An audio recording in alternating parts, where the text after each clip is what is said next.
Now, to understand that, we need to first start with the origin of the 7 deadly sins.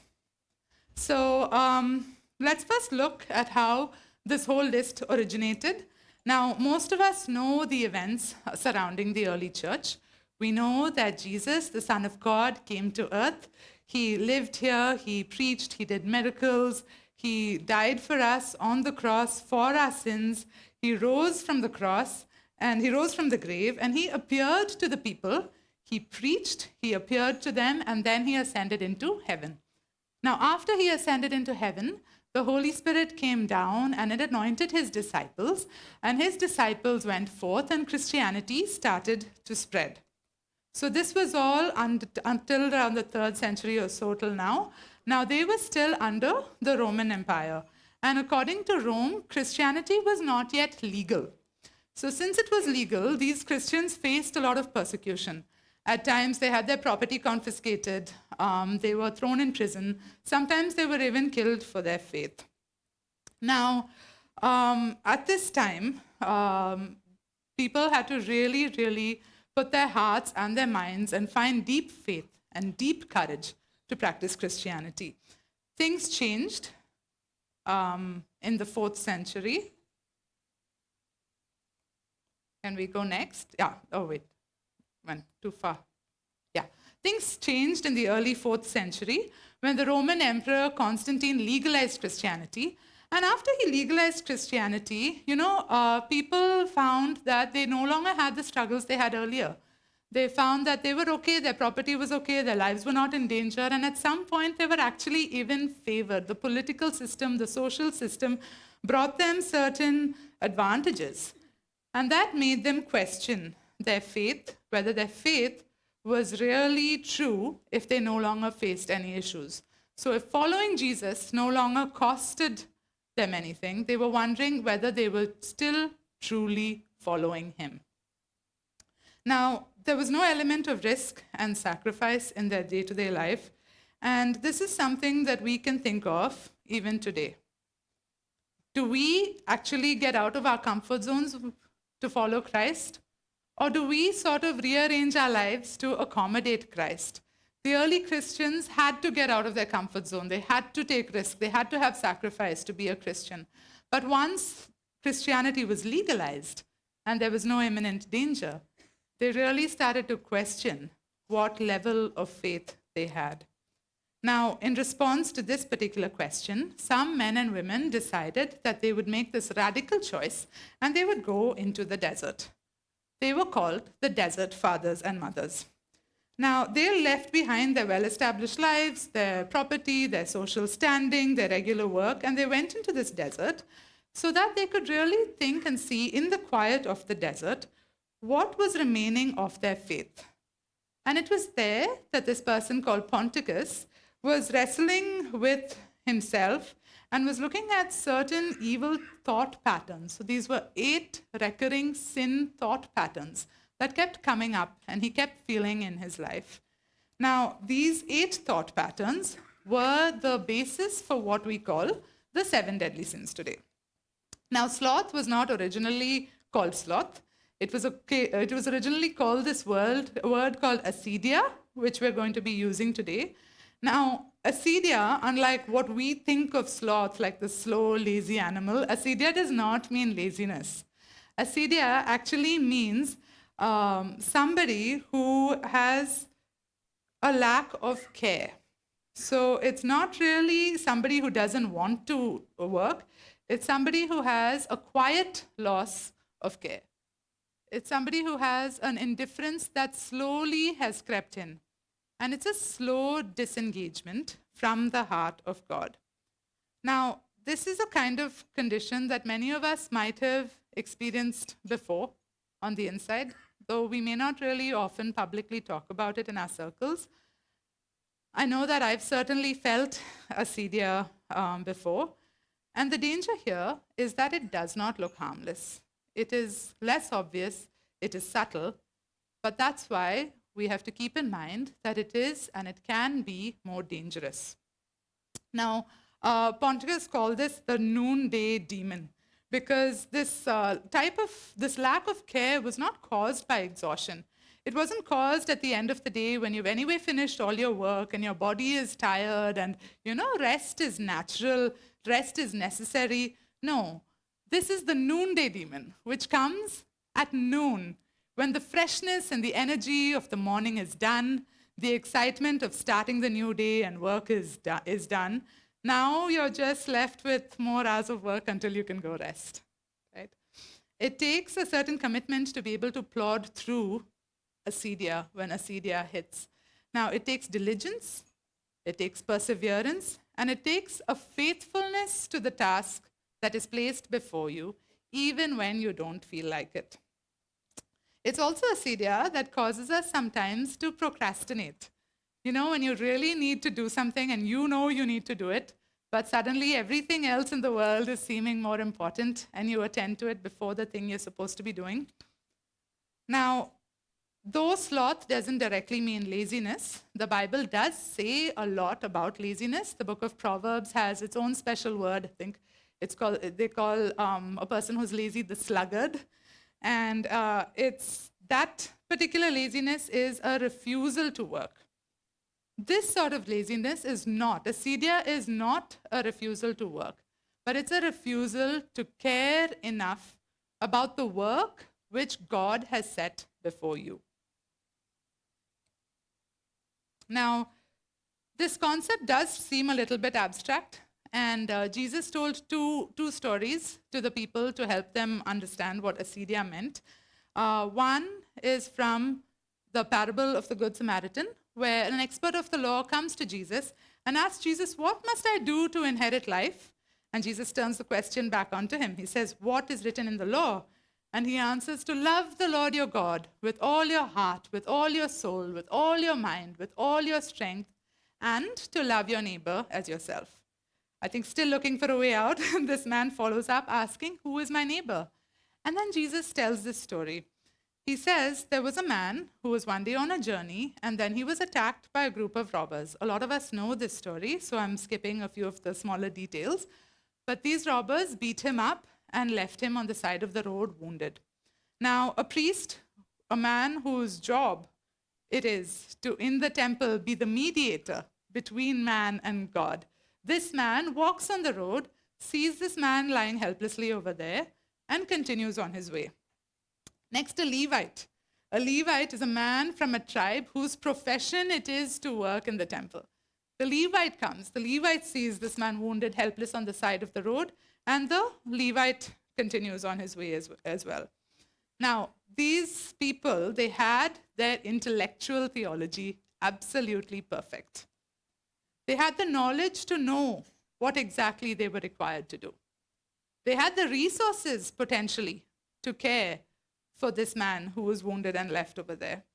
But they chose to disengage from the heart of God in the situation that was right before their eyes. They were not outright refusing to work for God. They were outright refusing to care for the work that God had placed directly in the situation in front of them. There's one more parable in which Jesus talks about this sentiment, and that is the parable of the talents. Now, this is from Matthew 25, and it's about a story about a master who was going away, and he gave some money to 3 of his servants for them to take care of it.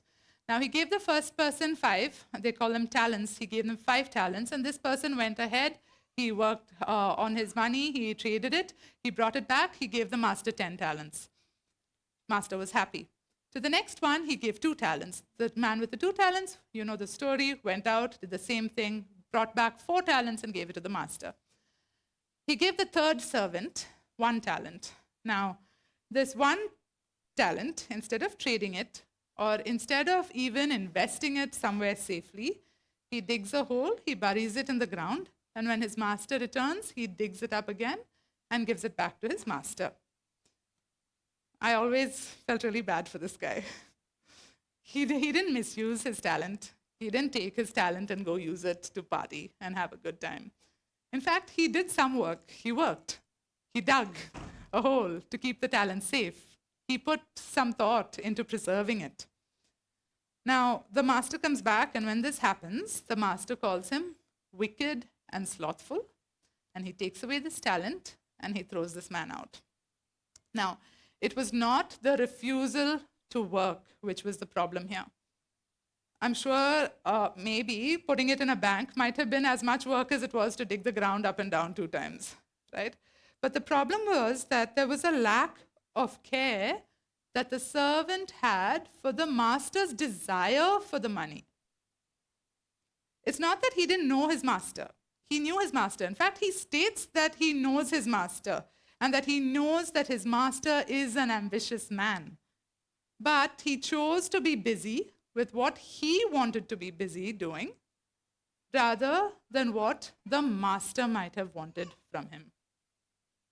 So sloth, it's not the refusal to work, it's the refusal to care about the work that the master has for you to do.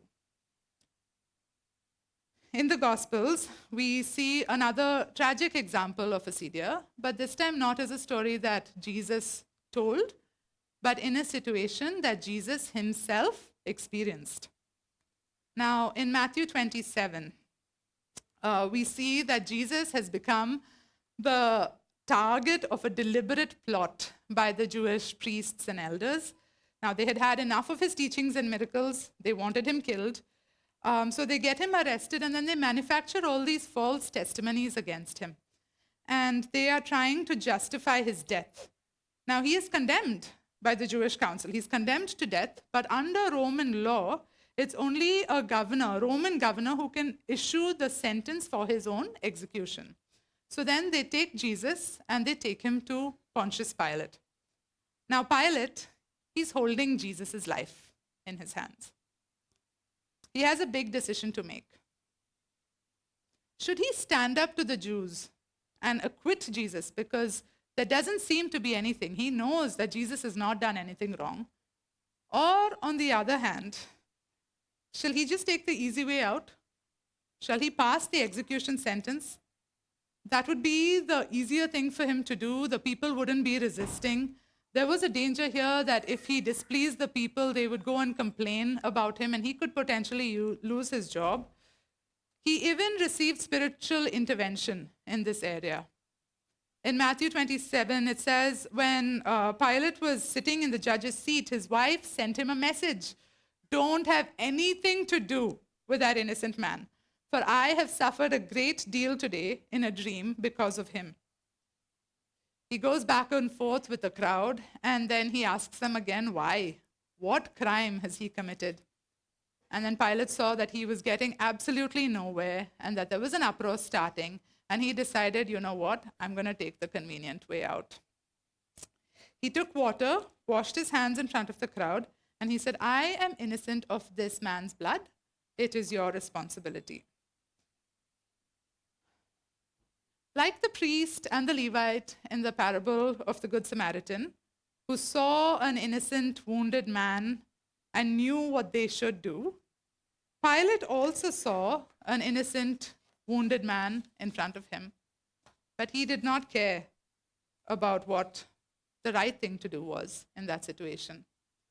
Like the third servant who knew the master's heart and chose what was convenient for him, Pilate knew that what he was responsible for to do, but he chose what was convenient for him too.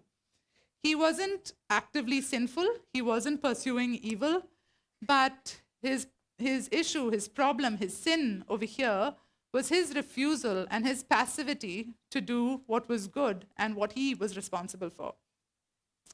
Now, let's turn from Pilate for a second and look at Jesus. Jesus' life is hanging on a thread in this moment. Like Pilate, he is also in a situation that he does not want to face. He did nothing to deserve what is coming to him. And he did have the capability to take the easy way out, like all the others had before. In the previous chapter in Matthew 26, we see, this was Matthew 27, right? The previous chapter, Matthew 26, we see that he began to be sorrowful and troubled. He said, my soul is overwhelmed to the point of death. He's asking his disciples, he's telling them, stay with me, keep watch with me. Going a little farther, he fell on his face, with his face to the ground, and he prayed out of desperation. My Father, if it is possible, may this cup be taken from me, yet not as I will, but as you will. He's in a lot of emotional anguish.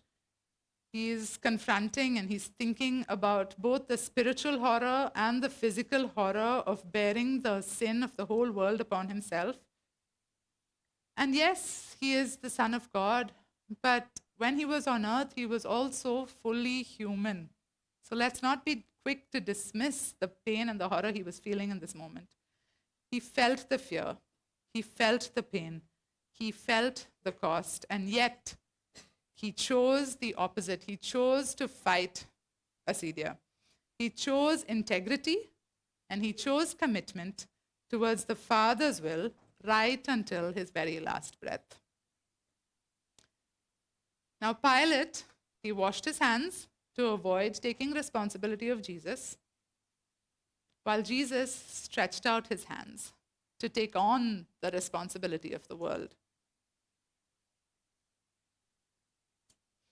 What held him to the cross physically might have been the nails in his palms, but what held him there spiritually was his love for us, his unwavering commitment to us, and his unwavering commitment to fulfill the Father's will, to do the work that was set out for him to do by the Father.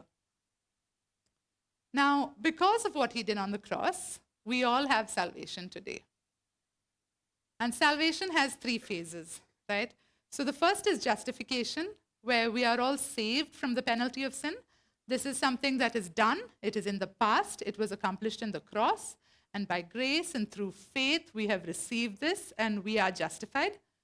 The second is sanctification. Now, this is where we are today. This is an ongoing process here. It is a partnership work between us and God. And in that work, we are made progressively more and more and more like Jesus. And the last is the glorification. The glorification is something which is going to come. It's a promise in the Bible for the future, where we will be made fully perfect in the twinkling of an eye, and we will be saved even from the presence of sin. So justification, we're saved from the penalty. Sanctification, right now, we're saved from the power. And glorification, we will be saved from even the presence of sin around us. Isn't that beautiful?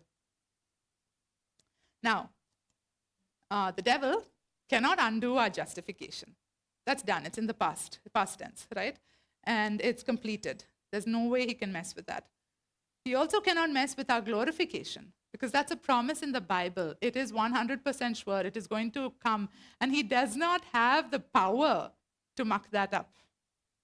But he does have the power to try to mess up our sanctification.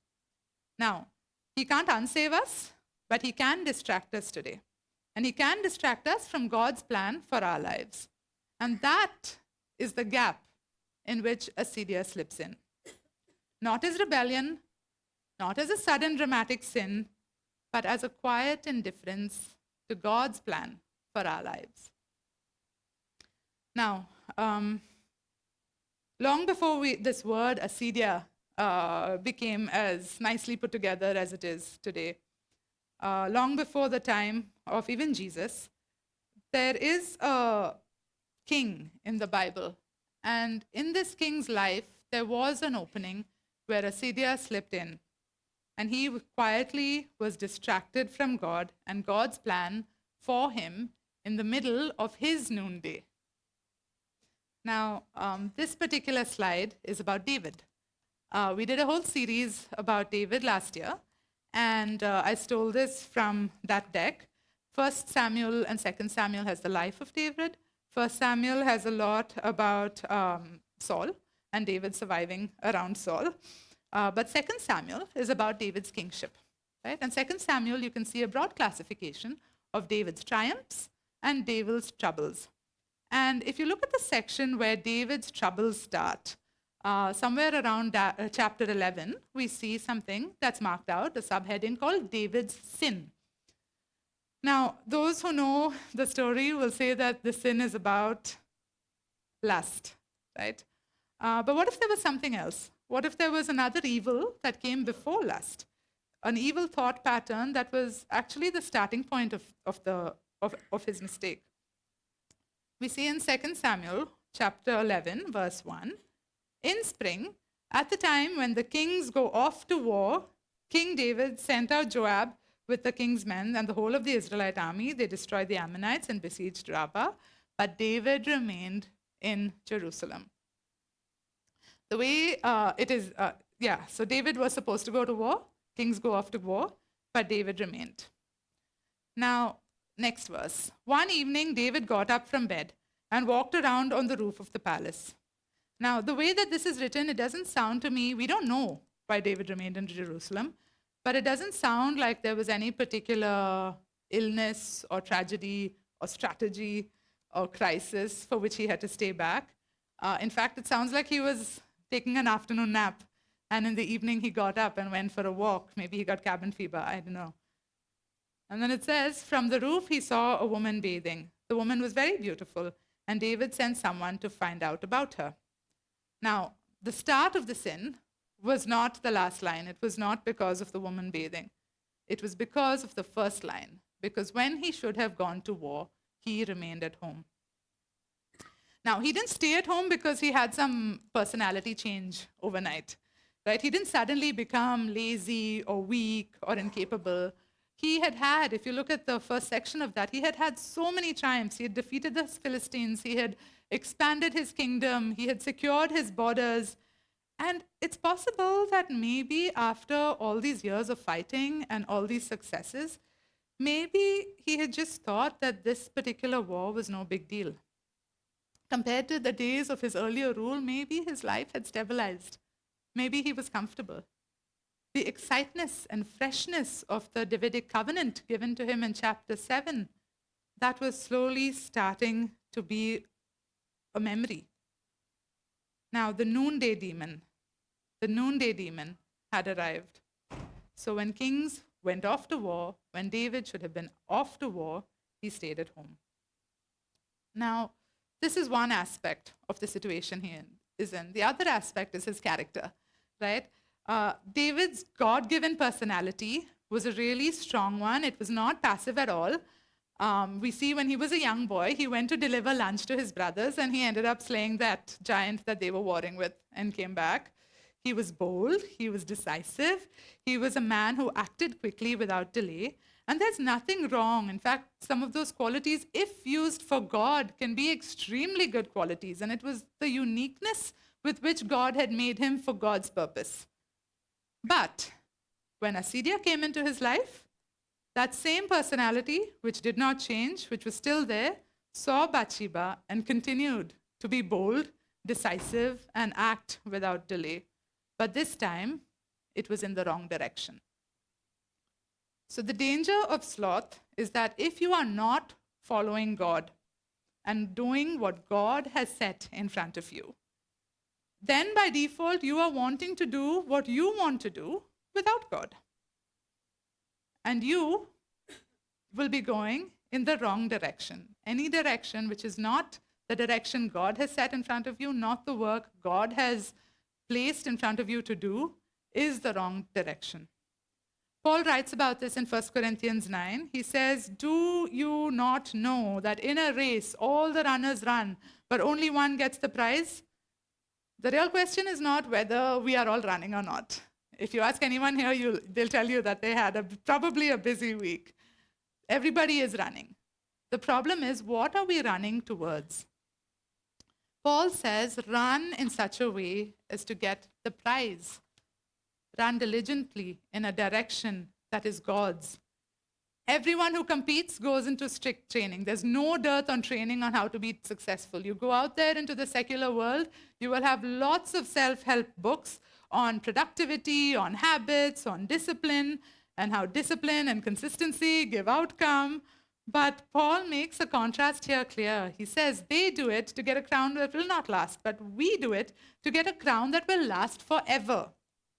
Therefore, do not run like somebody who is running aimlessly. Aimlessly can look busy. It can even look spiritually busy, like we saw in the lives of the priest and the Levite. It can look like busy for the sake of being busy, like the man digging the hole in the ground.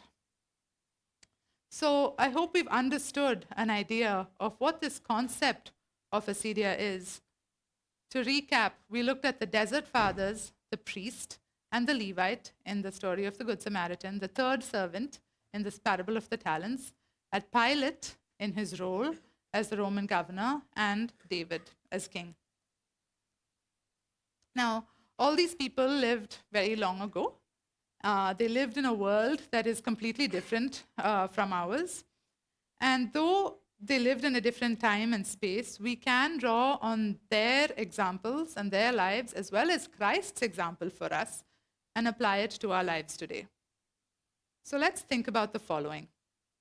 Has my faith become too safe, too easy, or too comfortable? If yes, Assyria might have crept in. When is the last time you actually gave something that cost you something for God? Or have we rearranged our lives to accommodate Him into our comfort zone rather than stepping out of our comfort zone for Him? Are there areas in your personal life where your action has fallen short of God's heart? Areas in your personal life, like maybe your regular prayer time becoming irregular. Maybe procrastination in studying His Word. Maybe we're praying and reading the Bible regularly, but maybe we are looking at His hand more than we're looking at His heart. Are there areas in your personal life where your actions have fallen short of God's heart? Number 3, are there situations around you in which your actions have fallen short of God's heart? Maybe we see many needs around us, but we assume that somebody else is taking care of them. Maybe there's something God has been nudging us to do, but we've just been keep putting it off. Now, that's what Assyria looks like in real life. It's not a refusal to work. It's a refusal to care about the work that God has put in front of you. Like the priest and the Levite, are we hurrying past the hurt?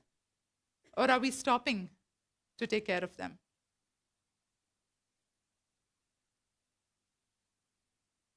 Like the third servant, are we simply storing our resources, or are we stewarding them boldly for the master like he was supposed to do?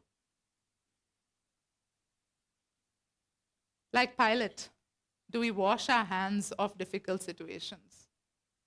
Or do we face them like Jesus did, with integrity, with commitment, even when it's messy? Like David, are we lingering somewhere that feels comfortable? Or are we present and there where God has called us to go?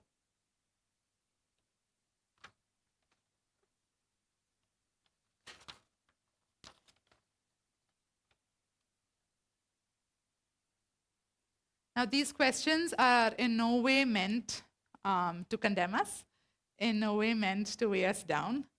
They're just mirrors, okay? They're just mirrors to help us reflect on whether or not Assyria has crept into our lives.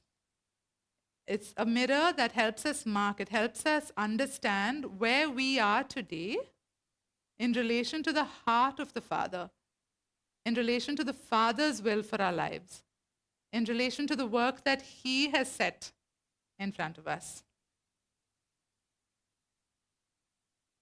If the Holy Spirit has put a finger on any of these questions or anything we've heard until now, it could be an area where you have defied God, an area of just drift, an area maybe not even of drift but of indifference. Or maybe you care, but it's an area of delay. Rest assured that the answer today, the answer is not for you to try harder next time. The answer for you is to look at Jesus. Because even we, like any of these people or Pilate, wash our hands of responsibility, Jesus' hands remain open in love towards us. We do not fight the sin of sloth. to earn God's love. His arms are already open wide for you this morning. Rather, we fight the sin of sloth from God's love. Because of that, because we are justified, because of His love, when we fall down, we don't need to hide. When we notice we've drifted away, we don't need to go off somewhere and feel sorry for ourselves. We can pick ourselves up, seek forgiveness, and keep running towards Him. His grace didn't just save us in the beginning to be justified. His grace sustains us every day as we go through the process of being sanctified. The same grace of God that justifies us is the grace that sanctifies us every day. Can I ask the worship team to come up, please? So as we go close today, we looked at a lot of questions, a lot of examples, and a lot of people to understand what Assyria could look like. But take back with you the answer to 3 questions. One sec. Okay, I'll proceed. Okay, thanks. There we go. Number 1, where in my life have I quietly disengaged from what God has clearly placed before me? What's your quiet time looking like? He's waiting to meet with you. What does your prayer life look like? He's waiting to speak with you. Have you disengaged from Him? Is there something in your family, in your workplace, or in your neighborhood that He has placed before you to do? Number 2, am I trying to obey God from pleasure and guilt, or from the rest that I have in what Christ has already completed? You don't need to fight the sin of sloth to earn God's love. You need to fight the sin of sloth from a place of God's love. So not from pressure, not from guilt, not from condemnation, but from what Christ has already done. And lastly, what is one faithful act? I know there are a lot of things we should probably be doing, but what is one thing you can think of today which you're going to take with you into this week? One thing that you're going to get up in the morning and pray, Lord, give me the grace to be faithful. It could be something spiritual. It could be something in your workplace. It could be something for your neighborhood. It could be something for someone you know who's in need. Pray and ask God to give you the grace, because His grace that saved you is the same one that is going to sustain you and keep you consistent even in the face of Assyria.